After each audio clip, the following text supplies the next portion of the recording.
Welcome everyone to Tripp's art class. Today I am going to begin inking this piece right here. It is in my little favorite sketchbook with my little pen holder device that I installed on there. Here's some of my previous drawings that I've done, and I'm trying to use every page in this sketchbook. I mean, it's not super thick, so it's that nice quality paper. This sketchbook, in case you're curious, is a Stillman and Byrne Zeta series, and I really like it. It's the perfect size for me. It's portable. The paper's quality. It really holds up to watercolor well, which I like to use what I call the faithful five, which is pen, pencil, color pencil, marker, and watercolor. So I've already used pencil here. What I have now is my brush pen. This is a Pigma brush pen. Now what's important about this and what you should pay attention to if you're going to use watercolors is micro pigment ink for waterproof and fade proof fine lines. So be careful that you don't just use any brush pen. This is archival ink, so this is going to be one that holds up to the watercolors. Now I like this too because I like the fine point of this. So what I like to do is go through, and I don't want to ink everything with this pen, but I can do some fun work with some of the more darker lines.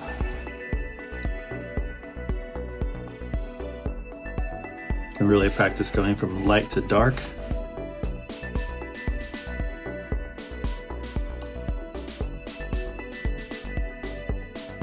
Or from thick to thin. So I'm just going to kind of pay attention to the lines that I know that I want to be darker. Okay. Of course, I'll go back and do this some more.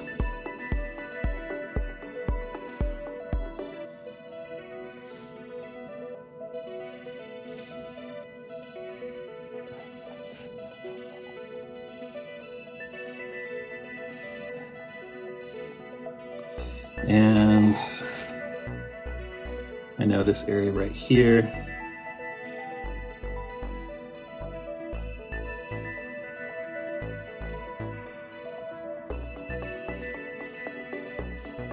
Crowns, I want to be a little bit darker. Sides of the face.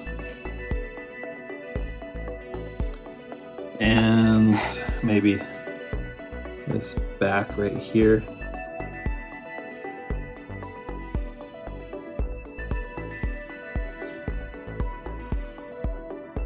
That line. So these are just the lines that I'm pretty for sure that I know are going to be darker.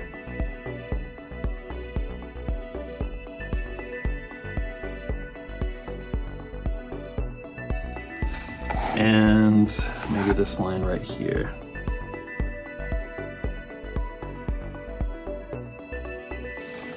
Okay.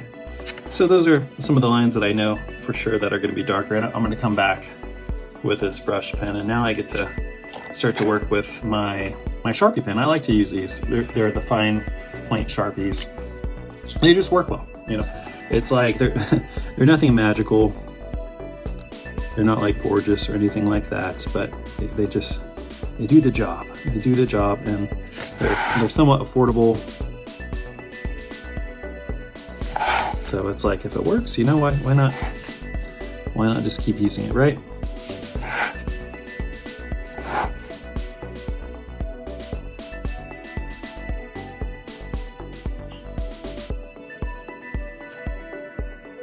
Now this was kind of a fun piece to draw. Originally I drew Max from Where the Wild Things Are. And then I just kind of kept on going off of that and decided to create my own wild things.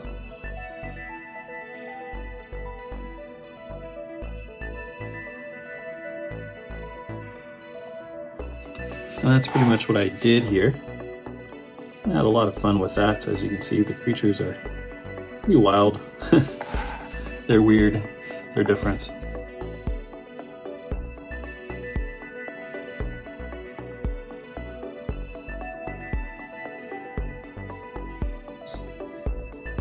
Definitely see a lot of my art style.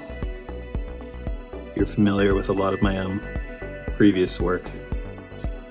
And style is such an interesting thing. It's like we always kind of are unhappy with our own styles here.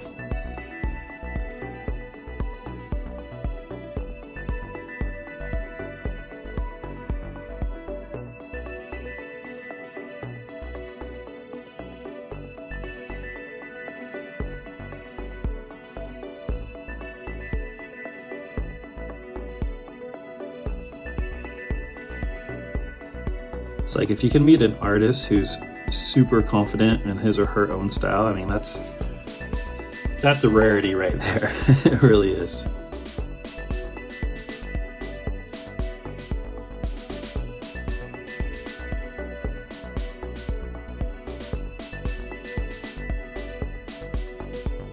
I'm one of those artists who likes to look on Instagram and see such amazing artwork.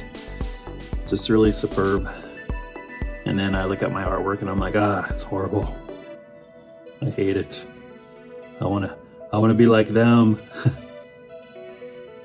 But then I'm kind of reminded, like, hey, I gotta do what I do. Gotta do what I do. If they're doing what they do, I'm gonna do what I do. And we all have our own style. I feel like this piece really kind of shows my art style.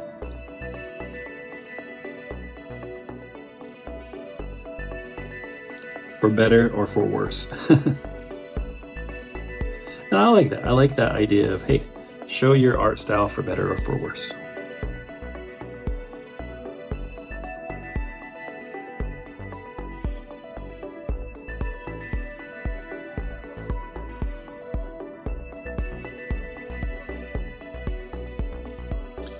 My style is kind of like that sketchy, messy pen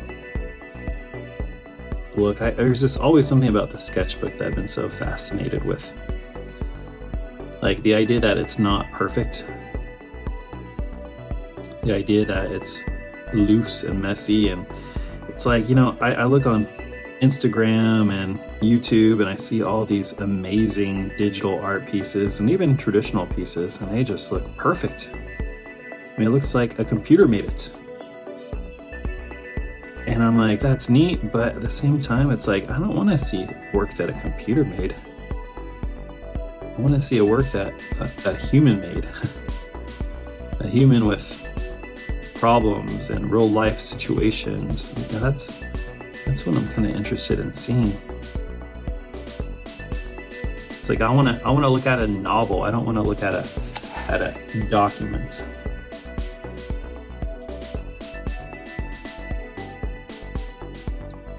But I think I'm one of the odd ones, because I think a lot of people base the value of art on how perfect it looks. You see people say, oh my gosh, so-and-so is a good artist. They drew a bird and it looked real. It looked like a photograph. Like, that's cool, but if I wanted a photograph of a bird, I would take one.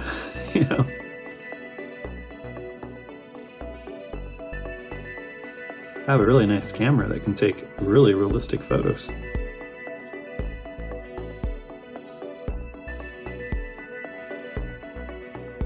When I look at paintings and drawings and sketches, digital or not, I want to see the artist's touch.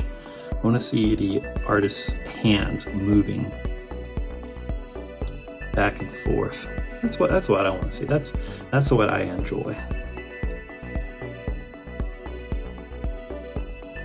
I know that's not everyone, but that's just me, and that's just what I'm sharing.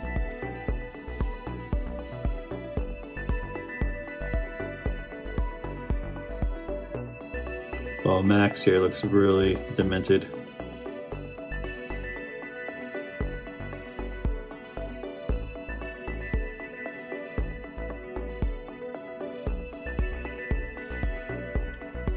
Gonna give him his eyes a little bit more of an angle. shape to them. It's that creepy, hollow blackness. Look at that. That's kind of wicked. If you want to make teeth look crazy wicked, draw every part of them, outline them well, like that. And they kind of look creepy.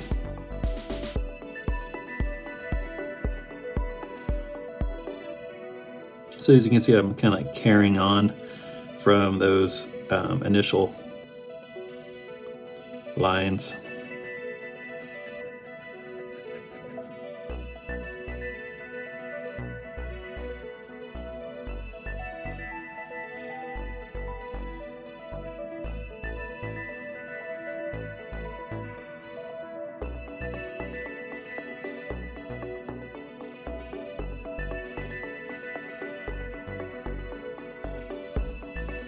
And here I'm to the point where I'm not even using like super straight lines. I'm going to kind of sketch it down.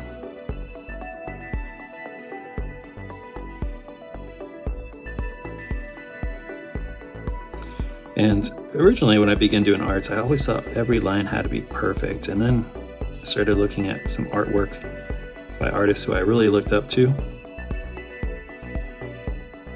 I noticed it was more about their shading than their line work.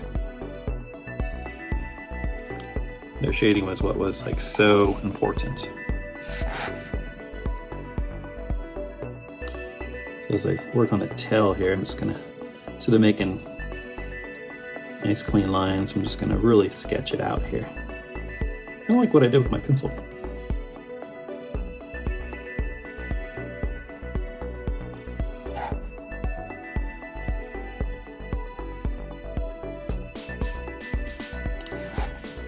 And this is going to be a process here because I'm really just doing the same thing I did with my pencil. I'm doing it with an ink pen to really get that like scruffiness, if that's a word, of a wolf tail. I think this is wolf suit, I think is what it is.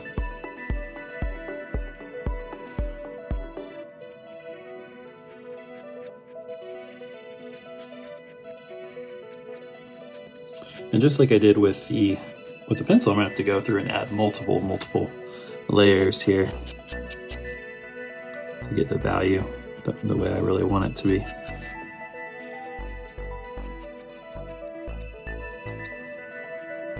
And if you've been following Trips Art Class or my work on Instagram, you'll kind of know that I really do like the whole hashing style of shading.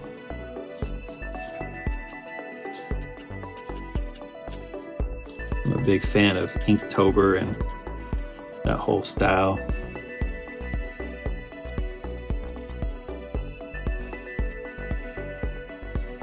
Of course, we'll go through that and even add some more there. And I'm going to clean up the eye just a little bit. I don't want it to be that angled, just a little bit angled. And yeah, that's kind of fun. That's fun. Of course, once I erase all the pencil work, I'll see a lot of areas that need to be continued, you know. So here, let's go ahead and start working on the text.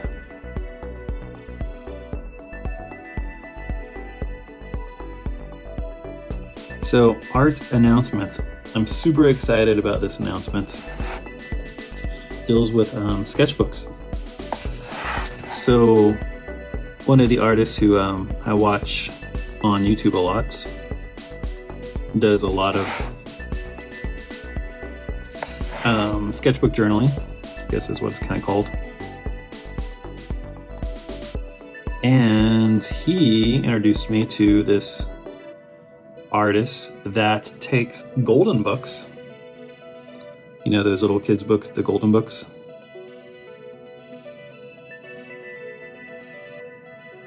and he makes them into sketchbooks. And I saw them, and it's super legit. super legit. I was like, this is amazing. So I looked through on that site and just to see what was available, and I ordered one that's a watercolor sketchbook with the little golden book cover on it, and it is Pete's Dragon, the old school Disney live action animation. It has the big dragon in it, so that's gonna be fun. Once that comes in, I'll go ahead and do a video so you guys can kind of see how that is working out, how it turned out, and I'll start doing some drawings in it as well.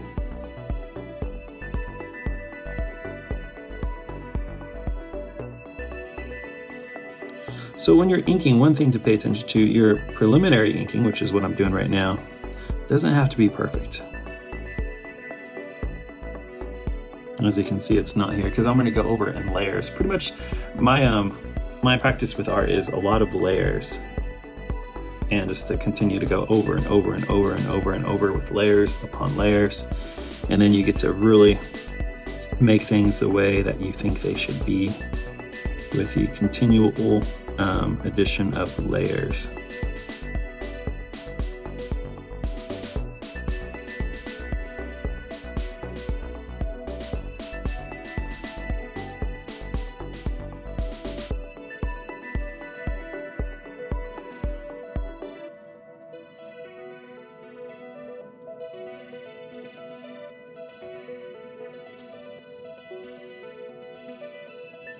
It's kind of interesting looking crown I just drew, but hey, it works.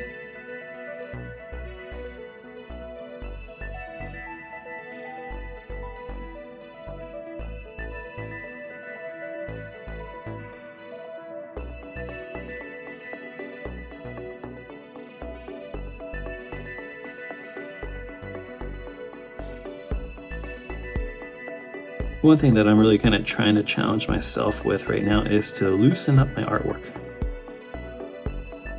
I don't want it to be like perfect. I want there to be a little bit more like raw emotion in it. So that's what I'm trying to do.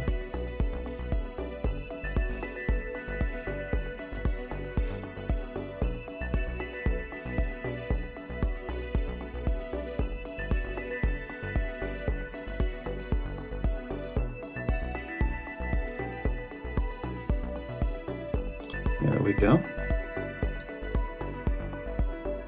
Let's go ahead and write out this text. The world has its things.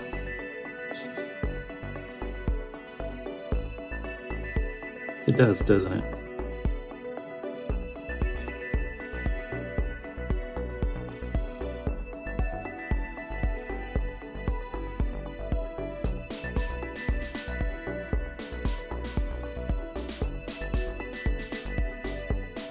There's a little period.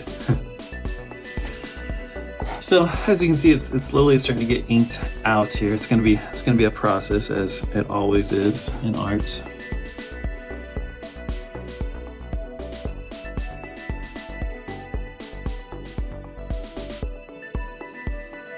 And this little dog creature thing here, I don't even know what it is. It's kind of like a creepy mouth that's kind of sewn up. It's kind of like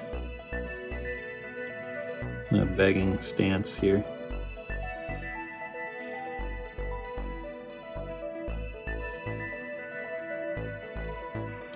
Whatever it is, it doesn't really look happy.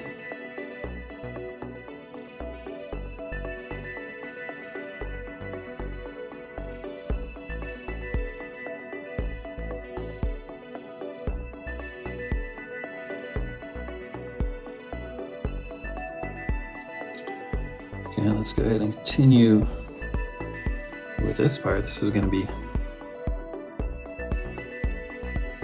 interesting character here.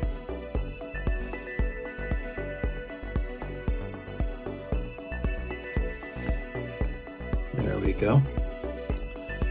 Now, Let me go ahead and start to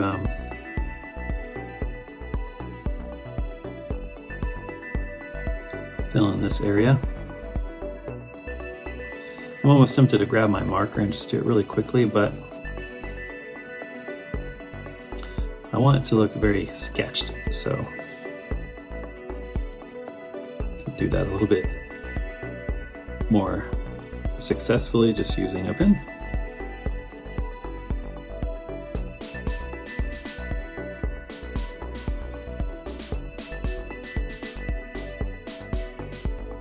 Like that.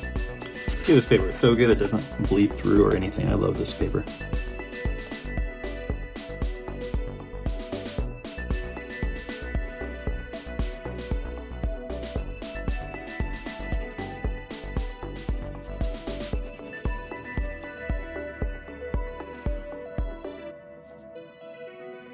And this is a really interesting piece, and I'll probably talk more about this later once it's all kind of finished here, or a lot closer to being finished. But we have the word music here. We're going to have these little musical notes kind of placed randomly. See, they're going to be all over the place. And then it's going to say, it says, the world has its things. And then it's going to say here, but don't confuse rock stars for theologians. I was thinking a lot about like musicians and professional musicians and how they write lyrics, and so many people like buy into them and see them as like truth. And it's like, why are these rock stars like the ones that are teaching us really important lessons in life? I mean, a lot of them are rich. A lot of them don't live regular lives like we live. They're on tour. They're, treated differently. But we oftentimes let them decide, or create our reality a lot of times. And it's just kind of like, I don't know, they're not theologians. They're not therapists. They're entertainers. So why do we treat them in such a way where they have so much power over what we believe?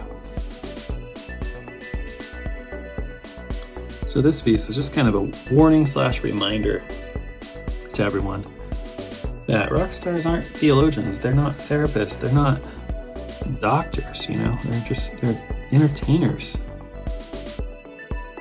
Back in the day when people would go to the circus, they would watch clowns jump around and they listened to the band, and it was all just entertainment. And that's really what we have today as well, but somehow it would be like society back then listening to the deep thoughts of the clown. It's like, and everyone knew not to do that because the clown was just the entertainer.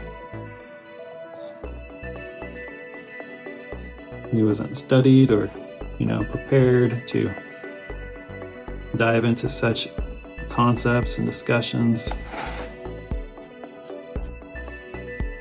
But nowadays, it's like any rock star says anything he or she wants to. And somehow we treat it like it's truth just because they said it.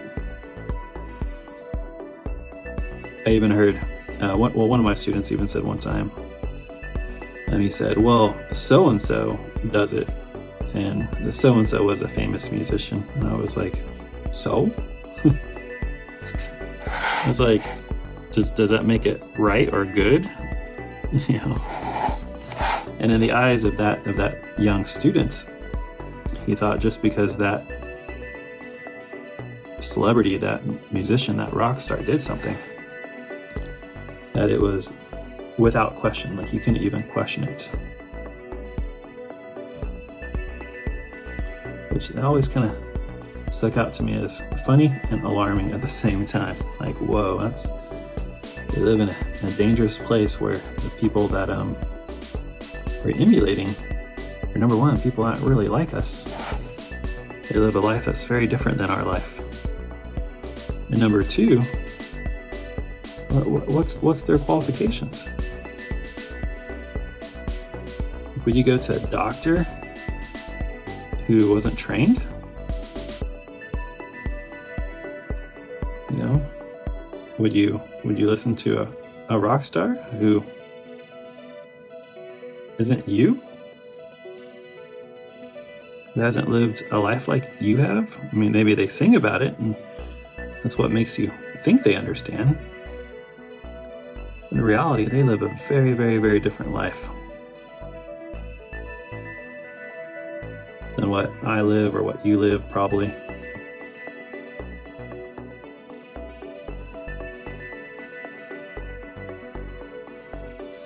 So that's kind of what this piece is about and what I was thinking about. The world has its things, but don't confuse rock stars for theologians. So this is kind of fun. I'm enjoying how this is coming out. I really am. It's crazy. It's wild. It's weird. It's trippy, and I like that. So if you like hanging out here, guys, I appreciate you being here and just kind of chilling as I do these daily little drawings. So thanks for hanging out. I'll catch you all next time on Trips Art Class.